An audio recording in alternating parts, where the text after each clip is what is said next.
Bonjour, bienvenue sur le podcast de l'Église évangélique baptiste La Bonne Nouvelle de Dijon. Nous sommes situés aux 5 rues du lycée à Dijon. Vous pouvez trouver des informations sur notre Église sur le site internet www.la-bonne-nouvelle.org. Passez une excellente journée ou soirée. Bonjour à tous. Ok, c'est bien que les enfants vont prendre leur temps pour écouter la parole qui est pour les enfants. Nous allons partager la parole ce matin. La parole qui parle d'un roi.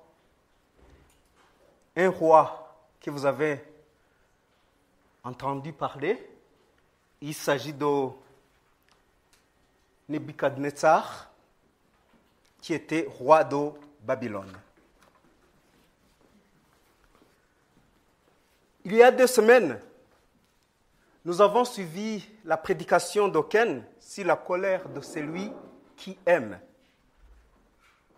Le Seigneur peut être en colère à cause de l'endurcissement de nos cœurs. Ça fait également plus d'1 an, j'ai prêché sur la jalousie de Dieu. Nous savons que notre Dieu est saint et que les mots jalousie, colère sont incompatibles avec la sainteté. Mais quand on parle de la colère de Dieu, quand on parle de la jalousie de Dieu, c'est pour le salut de l'homme. Ce n'est pas comme ma jalousie, ce n'est pas comme ta jalousie, ce n'est pas comme ma colère ou ta colère. Dieu ne se fâche pas toujours contre nous, malgré son pouvoir d'agir et de nous punir directement. Il ne nous punit pas comme certains le pensent. Il nous donne le temps de réfléchir, de changer ou de prendre des décisions sur notre vie. En tant qu'être humain, nous essayons de cacher nos fautes et nos défauts les uns aux autres. Mais devant Dieu ou à Dieu, on ne peut pas cacher à Dieu. Certaines personnes arrivent même à nier son existence, mais Dieu existe. Je peux le confirmer, je peux le dire et je le dirai tous les jours. Voyons ce que le psaume 50, versets 16 à 21 nous dit.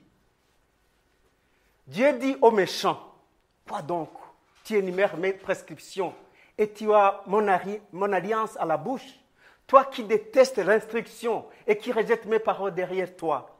Si tu vois un voleur, tu te plais à sa compagnie et tu prends place avec les adultères. Tu livres ta bouche au mal et ta langue est un tissu de tromperie. Si tu t'assis, c'est pour parler contre ton frère, pour dénigrer le fils de ta mère. Voilà ce que tu as fait et parce que je n'ai rien dit, tu t'es imaginé que je te ressemblais. Mais je vais te reprendre et tout mettre sous tes yeux. Il nous laisse, mais il nous voit. La vie du roi Nebuchadnezzar va nous éclaircir sur la puissance de Dieu, sur notre vie et son amour envers nous, malgré nos péchés. Qui est Nebuchadnezzar? Le roi Nebuchadnezzar était le souverain de Babylone, qui régna de 604 à 561 avant Jésus-Christ. C'était un roi conquérant. Il avait conquis tous les royaumes de sa région jusqu'à Israël, où il a même capturé le peuple israélite et l'amena à Babylone comme esclave. Tous les rois du monde le craignaient. Quelquefois, il gagnait des guerres par la volonté de Dieu. Par exemple, contre le peuple d'Israël, il a été capturé en guise de châtiment de la part de Dieu. Israël a été capturé parce que Dieu voulait châtier Israël comme il avait prédit les prophètes Jérémie et Ézéchiel. Et il a utilisé son roi Nebuchadnezzar. Nebuchadnezzar est devenu orgueilleux. Il se croyait intouchable, même invincible. Il était sanguinaire jusqu'à crever les yeux de notre roi de son temps. Là, je parle du roi Sédécias, après avoir égorgé ses fils devant lui. À lui, il a crevé les yeux. C'est ainsi que lorsque son orgueil a atteint un niveau intolérable, comme nous dit la Bible, il a été châtié d'un châtiment surprenant, de nature à manifester la puissance de Dieu en se référant sur le contexte politique et social de cette époque. Je vais en parler après, mais vous savez qu'il a été châtié. Il a été amené à vivre dans la forêt pendant combien de temps? Pendant 7 ans, alors qu'il était roi. Disons dans Daniel 2, versets 1 à 9, c'est ici. La 2e année de son règne, Nebuchadnezzar eut des rêves. Il a mis l'esprit troublé et ne parvint plus à dormir. Le roi fit appeler les magiciens, les astrologues, les sorciers et les prêtres chaldéens pour qu'ils lui racontent ses rêves. Ils vinrent et se présentèrent devant le roi.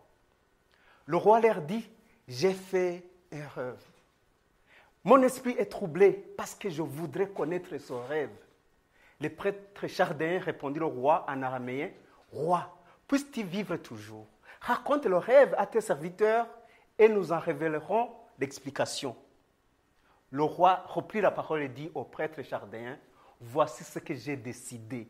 Si vous ne me faites pas connaître le rêve et son explication, vous serez mis en pièces et vos maisons seront transformées en un temps d'eau décombre. En revanche, si vous me révélez le rêve et son explication, vous recevrez de ma part des cadeaux, des récompenses et de grands honneurs. C'est pourquoi, révèle-moi le rêve et son explication. » Ils répondirent pour la 2e fois, « Que le roi raconte le rêve à ses serviteurs et nous en révélerons l'explication. » Le roi reprit la parole et dit, « Je m'aperçois en vérité que vous cherchez à gagner du temps parce que vous voyez que ma décision est prise. Si donc vous ne me faites pas connaître le rêve, le même décret s'appliquera à vous tous. Vous êtes concertés pour me débiter des mensonges et des faussetés en attendant que les circonstances changent. C'est pourquoi, dites-moi quel était le rêve et je saurai que vous êtes vraiment capable de me révéler l'explication. » C'était très difficile. C'est très difficile. C'est ce que disent souvent les marabouts. Je pense que vous avez des marabouts. Quand je rentre chez moi, je vois dans ma boîte qu'il y a des marabouts qui me promettent beaucoup de choses, qui me passent même leur numéro de téléphone pour les contacter. Heureusement, je ne fais pas parce que je sais que ce sont des marabouts qui ne sont pas. Il y a la puissance de Dieu qui surpasse tous. Alors, les marabouts disent, parle-moi de toi et je vais te dire autre chose. Alors, toi, tu lui donnes d'abord ton problème. Alors, à partir de son problème, il va commencer à inventer des choses. Alors ici, il y a le roi qui demande au magicien, il a dit, moi j'ai eu un rêve. Si vous ne parvenez pas à me dire ce que j'ai rêvé, vous aurez des problèmes. C'était vraiment quelque chose de difficile. Mais voyons ce qui commence à continuer. Les prêtres chaldéens répondirent au roi, « Il n'y a personne sur la terre qui puisse faire ce que demande le roi. C'est pourquoi jamais aucun roi, aussi grand et puissant qu'il ait été, n'a exigé une pareille chose d'un magicien, d'un astrologue ou d'un prêtre chaldéen. » Ce que le roi demande est difficile. Il n'y a personne qui puisse faire une telle révélation au roi, mis à part les dieux avec une lettre majuscule. Il croyait à ces petits dieux, à ces idoles. Or, ils n'habitent pas parmi les hommes. Cela mit le roi en colère. Il fit si irrité qu'il ordonna de faire mourir tous les sages de Babylone.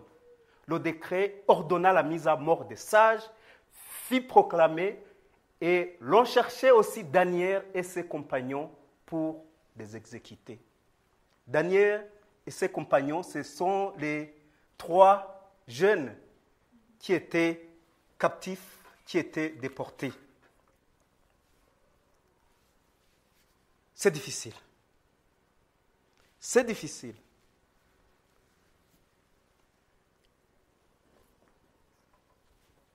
Cette puissance de Dieu à son serviteur Daniel qui parvient à dévoiler le rêve du roi Nebuchadnezzar, ça s'est manifesté à Daniel.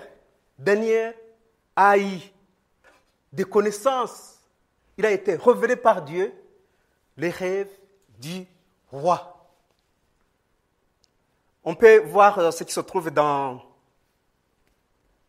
Daniel 2, verset 14, verset 23. On va voir comment, même si le roi Nebuchadnezzar se croyait très fort, il a eu des problèmes. Il n'a pas pu trouver dans ses marabouts quelqu'un qui pouvait interpréter son rêve. Mais il y a Daniel. Daniel, le jeune captif qui avait accepté de continuer sa fidélité à être fidèle devant Dieu, il est allé devant le roi. Il a dit, moi, je peux faire quelque chose. Je peux comprendre ton rêve. Voyons ce qui s'est passé. Daniel s'adressa alors avec bon sens et tact à Arjoc, le responsable des gardes du roi, qui était sorti pour mettre à mort les sages de Babylone. Prenant la parole, il dit à Arjoc, l'officier du roi, pourquoi le décret du roi est-il si sévère? Arjoc exposa la situation à Daniel. Celui-ci alla alors trouver le roi et lui demanda de lui accorder un délai pour lui révéler l'explication. Daniel rentra ensuite chez lui et exposa la situation à ses compagnons Ananias, Michaël et Azaria. Il les invita à implorer la compassion du Dieu d'Israël afin qu'on ne les fasse pas mourir, lui et ses compagnons, avec le reste de Babylone.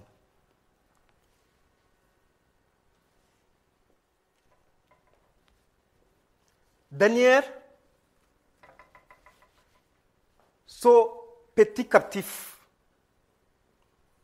il savait que la question que le roi avait posée au magicien était difficile. Mais il savait que le Dieu de son peuple, le Dieu d'Israël, était puissant.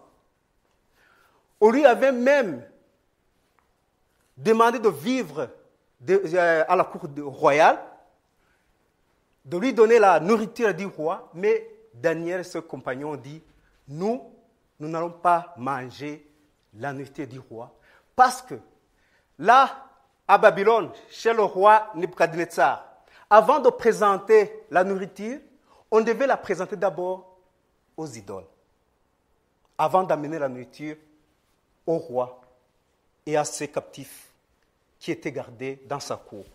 Alors ces 3 garçons ont dit non, parce qu'ils savaient que s'ils ont été déportés, si leur pays a eu des problèmes, c'était à cause de l'idolâtrie. Alors ils ont dit, nous, comme la nourriture qu'on nous donne ici, c'est sacrifié aux idoles, c'est présenté aux idoles du roi, nous n'allons pas en prendre. Alors, comme il savait le problème de l'idolâtrie, il s'est gardé de manger la nourriture du roi. Daniel, quand le secret est révélé à Daniel, il a dit tout le rêve. Il a raconté tout le rêve du roi Nebuchadnezzar. Et le roi fut très étonné de voir qu'il y a quelqu'un qui est utilisé par le Seigneur qui peut connaître ce que les hommes ne peuvent pas connaître. Il a été étonné. Et voyons ce qu'on dit dans Daniel 2, versets 46 à 49. Quand Daniel venait de raconter tout ce qui passait la nuit quand le roi avait son rêve. Daniel 2, versets 46 à 49, on dit « Alors le roi Nebuchadnezzar tomba le visage contre terre et se prosterna devant Daniel. Il ordonna qu'on offre des sacrifices et des parfums à son honneur. Le roi adressa la parole à Daniel et dit « C'est certain, c'est votre Dieu qui est le Dieu de Dieu. » Il connaissait le Dieu, le petit Dieu, mais il a dit « C'est vraiment votre Dieu qui est le Dieu de Dieu et le Seigneur des rois. Et il dévoile le secret puisque tu as pu dévoiler celui-ci. » Ensuite, le roi accorda une position élevée à Daniel et lui fit de nombreux et grands cadeaux.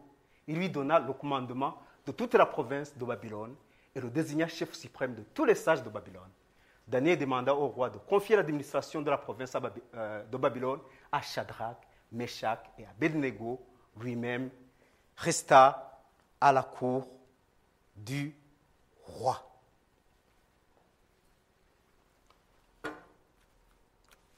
Vous voyez que ce que nous venons de voir ici, le roi semble avoir compris et cru en la puissance de Dieu. Parce qu'il a dit, je vois, c'est certain, c'est votre Dieu qui est le Dieu de Dieu. Il semble avoir changé pour accepter la puissance de Dieu. Malgré tous ces mots de reconnaissance à Dieu qu'il a prononcés, il n'a pas tardé à tomber dans son arrogance. C'est une autre épreuve de ses compagnons de Daniel, parce que il y a un autre cas que nous allons voir qui s'est passé, qui a continué à montrer l'arrogance du roi. Mais comme ces jeunes croyaient en Dieu Tout-Puissant, ils vont s'en sortir victorieux. Et la puissance de Dieu va se manifester encore. Cette épreuve de Daniel se trouve dans Daniel 3, versets 1 à 7. On va continuer, mais on commence par 1 à 7. Le roi Nebuchadnezzar fit une statue en or, haute de 30 mètres et large de 3 mètres. Il l'adressa dans la vallée de Dira, dans la province de Babylone. Le roi Nebuchadnezzar fit rassembler les administrateurs, les intendants, les gouverneurs, les conseillers, les trésoriers, les jurisconsultes, les juges et tous les magistrats des provinces pour qu'ils se rendent à la dédicace de la statue qu'il avait dressée. Alors, les administrateurs, les intendants, les gouverneurs, les conseillers, les trésoriers, les jurisconsultes, les juges et tous les magistrats des provinces se rassemblèrent pour la dédicace de la statue que le roi Nebuchadnezzar avait dressée. Ils se tinrent debout devant la statue que Nebuchadnezzar avait dressée.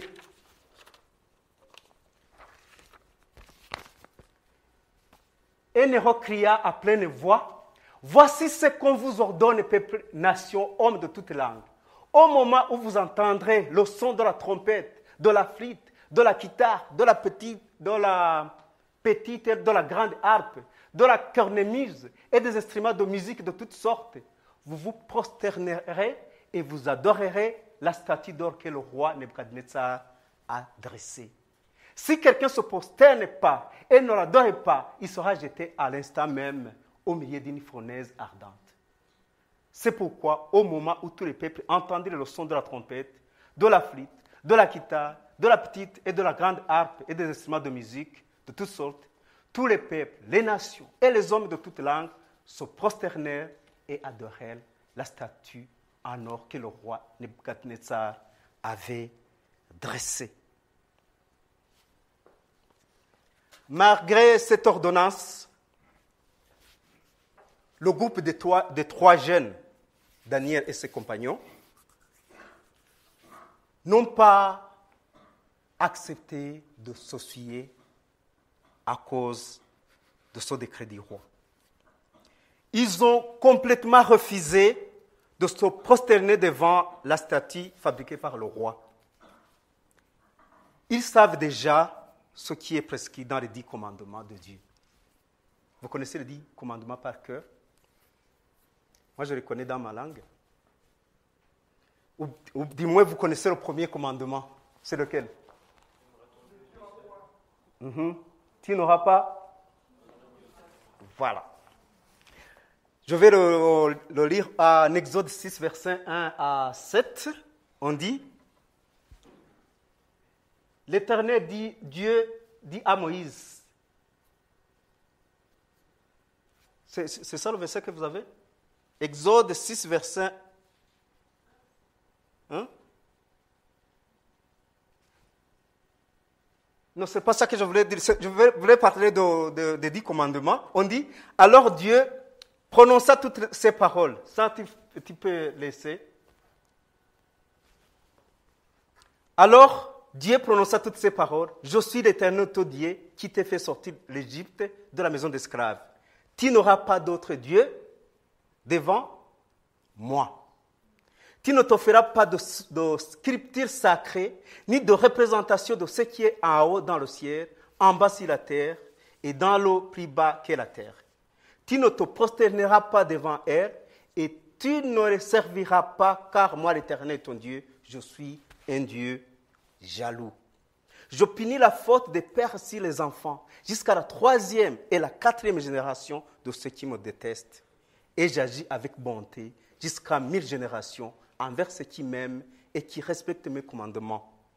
Tu n'utiliseras pas le nom de l'Éternel, ton Dieu, à la légère, car l'Éternel ne restera pas impuni, celui qui utilisera son nom à la légère.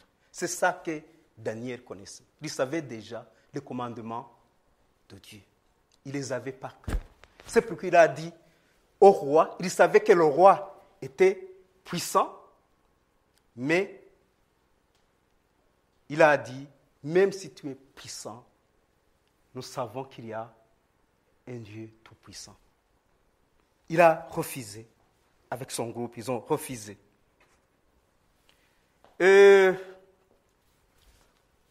On peut voir 8 versets 3, 8 à 23. On dit, à ce moment-là, profitant de l'occasion, quelques Babyloniens se présentèrent pour accuser les Juifs. Souvenez-vous qu'ils ont refusé. Ces garçons, ils ont refusé. Ils ont dit, nous n'allons pas nous prosterner devant la statue du roi. Ils prirent la parole et dirent au roi Nebuchadnezzar, roi, puisses-tu vivre toujours, d'après l'ordre que tu as toi-même donné, tous ceux qui entendaient le son de la trompette, de la flûte, de la guitare, de la petite et de la grande harpe, de la cornemuse et des instruments de toutes sortes devaient se prosterner et adorer la statue en or. D'après le même ordre, si quelqu'un ne se prosternait pas pour adorer la statue, il devait être jeté au milieu d'une fournaise ardente. Or, il y a des Juifs à qui tu as confié l'administration de la province de Babylone, Shadrach, Meshach et Abednego. Ces hommes ne tiennent aucun compte de ton ordre, roi. Ils ne servent pas tes dieux et n'adorent pas la statue en or que tu as dressée. Ces jeunes, ils ont nié tout ce qu'il avait demandé.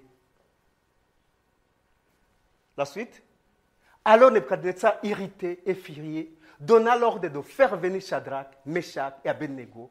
Ces hommes furent donc amenés devant le roi, parce qu'ils étaient accusés. Nebuchadnezzar prit la parole et leur dit, est-il vrai, Shadrach, Meshach et Abednego, que vous ne savez pas mes dieux, que vous ne servez pas mes dieux et que vous n'adorez pas la statue en or que j'ai dressée? Souvenez-vous encore qu'il avait dit que Dieu de Daniel était le Dieu tout-puissant. Mais maintenant, il a déjà changé. Et maintenant, tenez-vous prêts et au moment où vous entendrez le son de la trompette, de la flûte, de la guitare, de la petite et de la grande harpe, de la cornemuse et des instruments de toutes sortes, vous vous prosternerez et vous adorerez la statue que j'ai faite. Si vous ne l'adorez pas, vous serez immédiatement jeté au milieu d'une fournaise ardente. Quel est le Dieu qui pourra alors vous délivrer de mon pouvoir? Regardez ici, quel est le Dieu? Il a oublié le Dieu. Avant, quand il a eu des problèmes, il a accepté que le Dieu de Daniel était le Dieu Tout-Puissant. Mais maintenant, il vient de changer directement. Quel est le Dieu qui va vous délivrer? C'est un grave problème. Les gens qui étaient là, peut-être qui convoitaient la position de ces jeunes qui étaient captifs, sont allés accuser. Et le roi qui avait commencé à avoir reconnaissance à Dieu Tout-Puissant, il oublie tout de suite.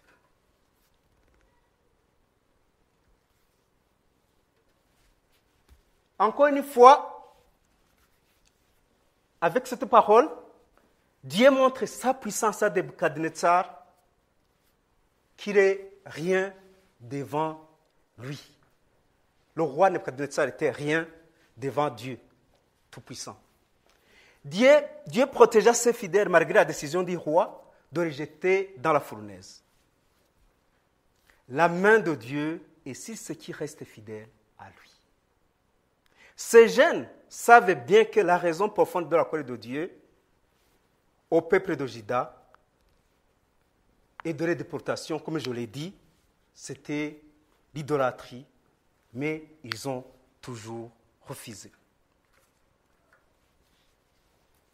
Alors, quand ils ont été jetés dans la fournaise, le Dieu Tout-Puissant les a rencontrés là-bas même, dans la fournaise. Il les a rencontrés là-bas, il les a sauvés de la tyrannie du roi. Daniel 3, versets 24 à 29. 3, 24 à 29. Le roi Nebuchadnezzar fut alors effrayé et se leva subitement. Il prit la parole et dit à ses conseillers, « N'avons-nous pas jeté 3 hommes ligotés au milieu du feu ?» Il répondit au roi, « Certainement, roi. » Il reprit, « Eh bien, j'aperçois 4 hommes dépourvus de liens qui marchent au milieu du feu, porteurs d'aucune blessure, et le 4e ressemble à un fils de Dieu. » Il y a un verset que nous avons sauté, ils étaient liés, on les avait mis dans la fournaise, mais quand le roi est allé tout près de la fournaise, il a vu qu'ils se promenaient librement. Nebuchadnezzar s'approcha ensuite de l'entrée de la fournaise ardente et dit, « Shadrach, Meshach et Abednego, serviteurs du Dieu très haut, sortez et venez. » Shadrach, Meshach et Abednego sortirent alors du milieu du feu. Les administrateurs, les intendants, les gouverneurs et les conseillers du roi se rassemblèrent. Ils virent que le feu n'avait aucun pouvoir sur le corps de ces hommes, que les cheveux de leur tête n'avaient pas brûlé, que leurs habits n'étaient pas abîmés et qu'ils ne sentaient même pas le feu.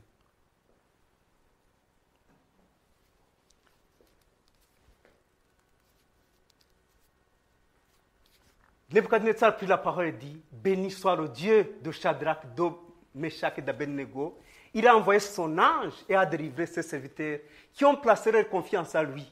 Ils n'ont pas hésité à enfreindre l'ordre du roi et à risquer leur vie plutôt que de servir à adorer un autre Dieu que leur Dieu. Voici maintenant l'ordre que je donne. Si quelqu'un, quel que soit son peuple, sa nation et sa langue, parle de façon légère du Dieu de Shadrach, de Meshach et d'Abednego, il sera mis en pièces et sa maison sera transformée en un tas de décombres. En effet, il n'y a aucun autre Dieu capable de délivrer comme lui. Il change tout le temps. Il change tout le temps. Il dit maintenant, il n'y a aucun autre Dieu capable de délivrer comme lui.